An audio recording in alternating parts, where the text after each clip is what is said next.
नमस्कार दोस्तों, आप देख रहे हैं एएस एकेडमी। और दोस्तों आज हम आपके लिए बताने वाले हैं हिंदी के कुछ ऐसे महत्वपूर्ण प्रश्न दोस्तों जो आपके लिए CTET, UP TET and other exam के लिए बहुत ही मोस्ट आईएमपी क्वेश्चंस हैं दोस्तों, जो हर बार परीक्षाओं में पूछे जाते हैं। तो दोस्तों ध्यान रखिएगा, ये मैं आपको जो क्वेश्चंस बता रहा हूँ ये बिल्कुल एनसीईआरटी की बुक के अकॉर्डिंग ही बताऊँगा। तो चलिए दोस्तों क्वेश्चन क्रमांक पहला स्टार्ट करते हैं कि भाषा का विकास खाली स्थान पर निर्भर करता है। यानी भाषा का विकास है वह किस चीज़ पर निर्भर करता है? अभिप्रेरणा पर, अनुबंध पर और अनुकरण पर। यानी जब भाषा का विकास होता है तो दोस्तों अभिप्रेरण, अनुबंध और अनुकरण, इन तीनों चीज़ों की आवश्यकता होती है, तभी हमारी भाषा का विकास होता है। तो ऑप्शन नंबर इसमें हमारा डी आंसर सही हो जाएगा। क्या होगा? डी आंसर सही होगा, यानी सभी आवश्यक होगा हमारे लिए। ठीक है, चलिए नेक्स्ट क्वेश्चन देखेंगे। कहानी के संदर्भ में खाली स्थान का चयन, यानी कहानी के संदर्भ में खाली स्थान का ध्यान रखना नितांत आवश्यक है। यानी जब हम कोई भी कहानी पढ़ते हैं या देखते हैं, कहते हैं या सुनते हैं, तो उसमें हमें क्या क्या चीज़ों का ध्यान रखना चाहिए?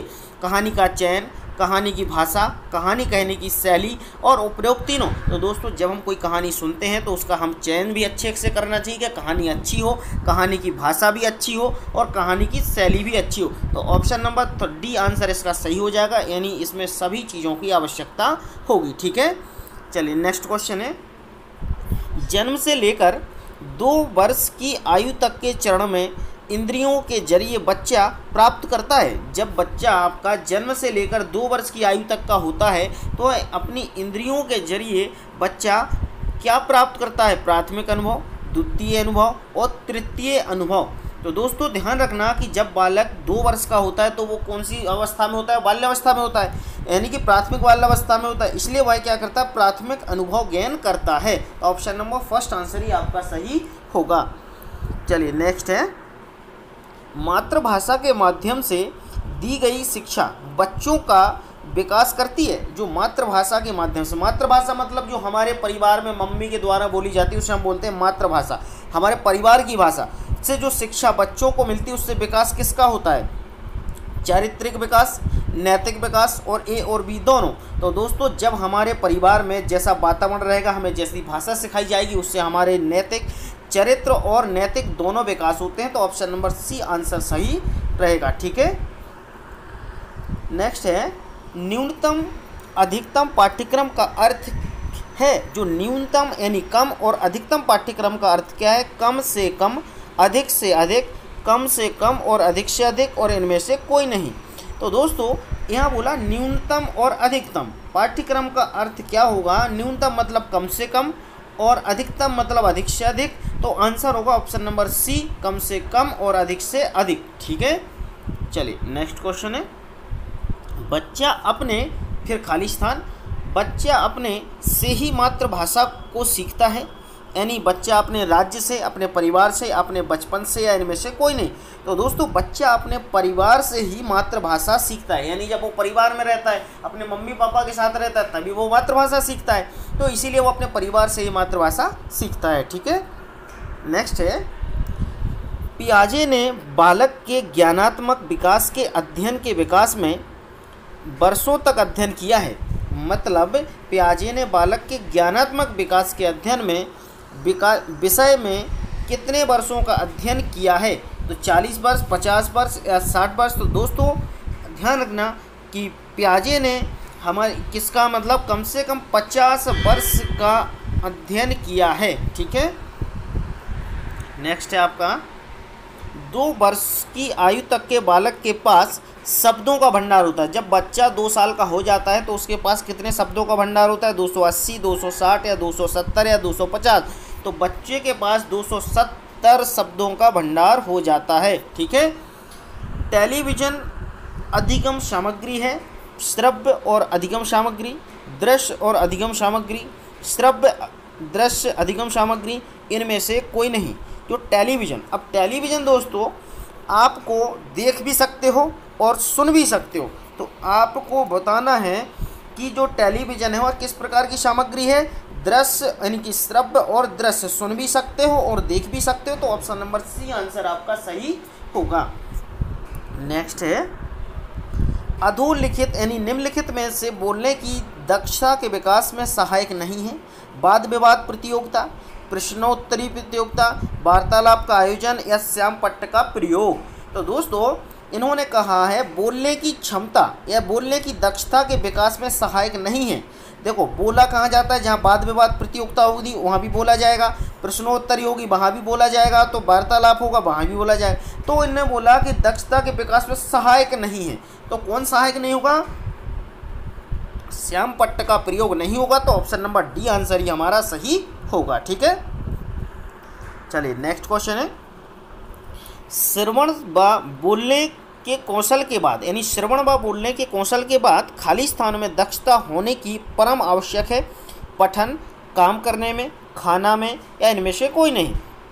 तो दोस्तों श्रवण व बोलने के कौशल के बाद जब आप सुनते हो और बोलते हो उसके बाद आपको किस में दक्षता होने की परम आवश्यक है। आपको पढ़ना, जो पठन होता है पढ़ने की दक्षता में होना परम आवश्यक है, यानी जब आप सुन सकते हो और बोल सकते हो तो आपको पढ़ना भी आना चाहिए। ठीक है, तो ऑप्शन नंबर ए आंसर आपका सही रहेगा। नेक्स्ट क्वेश्चन से आपका, लेखन कौशल संबंधी योग्यताएं हैं सुंदर लिखने से, स्पष्ट लिखने से, सुडौल लिखने से या उपरोक्त सभी से। जो लेखन कौशल संबंधी समस्याएं हैं दोस्तों वो किससे हैं, सुंदर लिखना भी होना, लिखावट भी होना चाहिए, स्पष्ट लिखना भी होना चाहिए और सुडौल लिखना भी होना चाहिए। तो ऑप्शन नंबर डी आंसर सही होगा, यानी सभी की आवश्यकता होगी।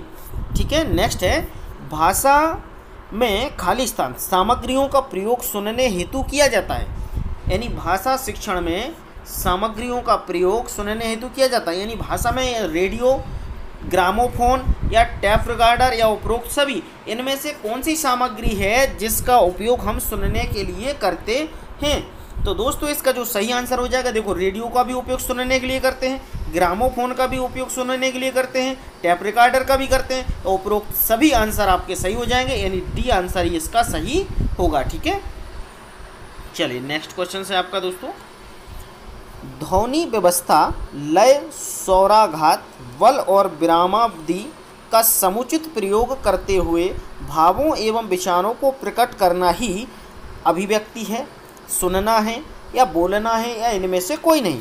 दोस्तों ये बोलते हैं, क्वेश्चन समझना थोड़ा सा, क्योंकि अब ये सीटेट लेवल के क्वेश्चन से तो थोड़ा सा आपको अपना दिमाग लगाना पड़ेगा।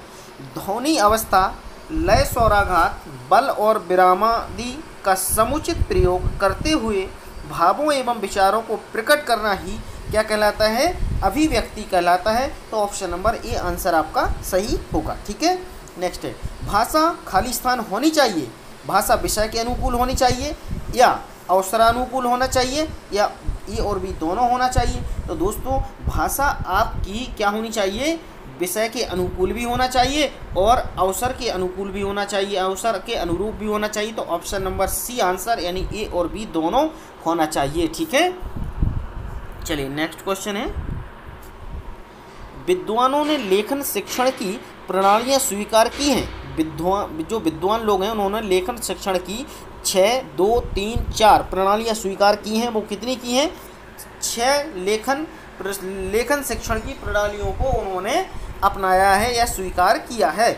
पेस्टोलॉजी की रचनात्मक विधि में अक्षर ज्ञान खाली स्थान क्रियाओं की सहायता से करवाया जाता है। जो पेस्टोलॉजी की रचनात्मक विधि है दोस्तों, इसमें से अक्षर का ज्ञान क्रियाओं की सहायता से कराया जाता है, पृथक्करण, वर्गीकरण, एकीकरण या उपयुक्त सभी क्रियाओं की सहायता से। तो दोस्तों देखिएगा, पृथक्करण मतलब अलग अलग करके, वर्गीकरण करके भी मतलब, और एकीकरण मतलब करके भी एक एक करके। तो उपरोक्त सभी क्रियाओं की सहायता से होता है। पृथक्करण मतलब अलग अलग, वर्गीकरण मतलब अलग अलग, और एकीकरण मतलब एक एक करके।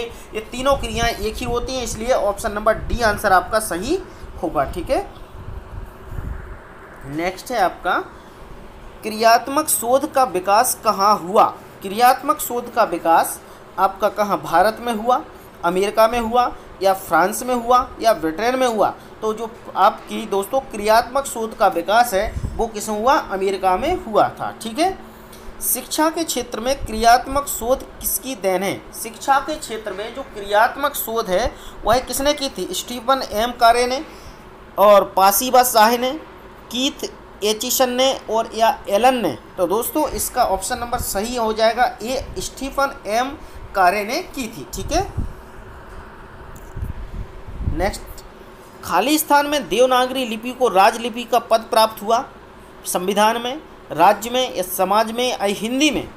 तो दोस्तों ध्यान रखना कि जो देवनागरी लिपि को राजलिपि का पद प्रदान हुआ वो कहाँ हुआ था, संविधान में हुआ। यानी संविधान में लिखा गया है कि देवनागरी लिपि आपकी राजलिपि है। ठीक है, देवनागरी लिपि की विशेषताएं हैं वर्णमाला की पूर्णता, क्रमबद्धता, गतिशीलता या उपरोक्त सभी।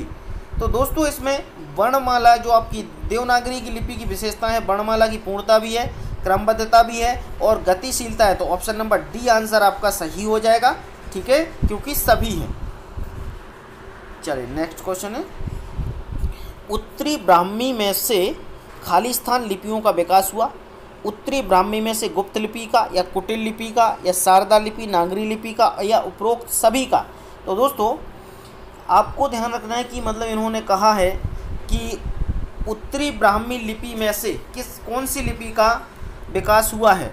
गुप्त लिपि का भी विकास हुआ है, कुटिल लिपि का भी विकास हुआ है और शारदा लिपि और नागरी लिपि का भी हुआ है और उपरोक्त सभी। तो दोस्तों इसमें सभी लिपियों का विकास हुआ है उत्तरी ब्राह्मी में से। ठीक है, तो ऑप्शन नंबर डी आंसर आपका सही होगा। नेक्स्ट है, भारत में हिंदी को राष्ट्रभाषा का पद प्राप्त हुआ। यानी हिंदी को, अंग्रेजी को, गुजराती को या राजस्थानी को। तो भारत में हिंदी को राष्ट्रभाषा यानी हमारी राष्ट्रभाषा क्या है, हिंदी है। ठीक है, नेक्स्ट क्वेश्चन है आपका, अभिरूपता शिक्षण का संबंध किससे है। छात्रों को भाषा कौशलों के दक्ष में से, या फिर आपका छात्राध्यापक के शिक्षण कौशल के प्रशिक्षण से, या शिक्षार्थियों से, या प्रशिक्षण संस्थाओं के प्रशिक्षणों के शिक्षण से। तो दोस्तों अभिरूपता शिक्षण का संबंध है अध्यापकों के शिक्षण कौशल के प्रशिक्षण से। तो ऑप्शन नंबर बी आंसर आपका सही होगा। ठीक है दोस्तों, इस सीटेट के लिए 110% मोस्ट आईएमपी क्वेश्चन है, ध्यान रखना है ना। क्रियात्मक शोध में शोधार्थी होते हैं कक्षा के छात्र, छात्राध्यापक, शिक्षा शास्त्री या अध्यापक, प्रधानाचार्य और प्रबंध।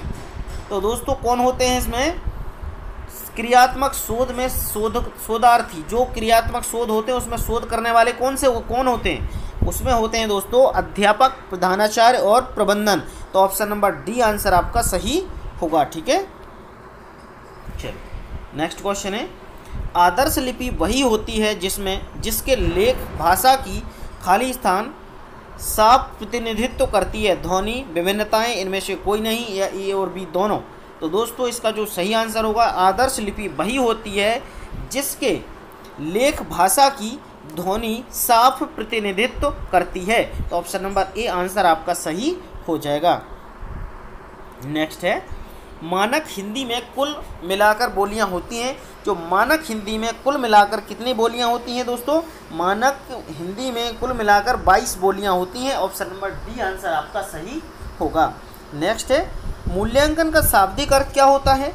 मूल्यांकन का शाब्दिक अर्थ क्या होता है, मूल्यांकन का शाब्दिक अर्थ दोस्तों मूल्यों को खोजना, मूल्यों की जांच करना या मूल्यों को बताने या इनमें से कोई नहीं।